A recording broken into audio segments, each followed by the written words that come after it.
Check dishonour মামলায় সাবেক সংসদ সদস্য ও ক্রিকেটার সাকিব আল হাসানের বিরুদ্ধে গ্রেফতারি পরোয়ানা জারি করেছেন আদালত। রোববার 19 জানুয়ারি ঢাকা অ্যাডিশনাল চিফ মেট্রোপলিটন আদালত এ আদেশ দেন।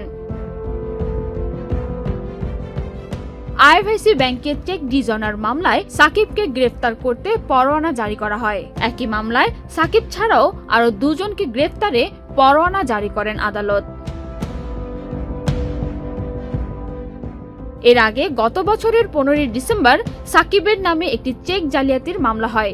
মামলার নথি থেকে জানা যায় সাকিব সহ 4 আসামির বিরুদ্ধে 4,14,57,000 টাকার চেক ডিজনারের মামলাটি করা হয়। ব্যাংকের রিলেশনশিপ অফিসার সাহিবুর রহমান বাদী হয়ে আদালতে এ মামলা দায়ের করেন। এর প্রেক্ষাপটে 18 ডিসেম্বর সাকিব আল হাসান সহ 4 জনের বিরুদ্ধে সমন জারি করে আদালত। এই আদেশের মাধ্যমে সাকিব সহ মামলার আসামিদের আদালতে উপস্থিত হতে নির্দেশ দেওয়া হয়েছে। আদালত এর আগে আদেশ অমান্যকারী আসামিদের বিরুদ্ধে গ্রেফতারি পরোয়ানা জারি করার সম্ভাবনা ব্যক্ত করেছেন। সেই অনুযায়ী রোববার তাদের বিরুদ্ধে গ্রেফতারি পরোয়ানা জারি করেন। উল্লেখযোগ্য 2006 সালে বাংলাদেশ জাতীয় ক্রিকেট দলে অভিষেক হয় সাকিব আল হাসান।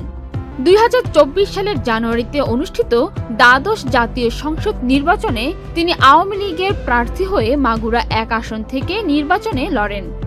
গত 5 আগস্ট শেখ হাসিনা সরকারের পতনের পর আর দেশে ফেরা হয়নি তার। পান্না আক্তার, চ্যানেল আই।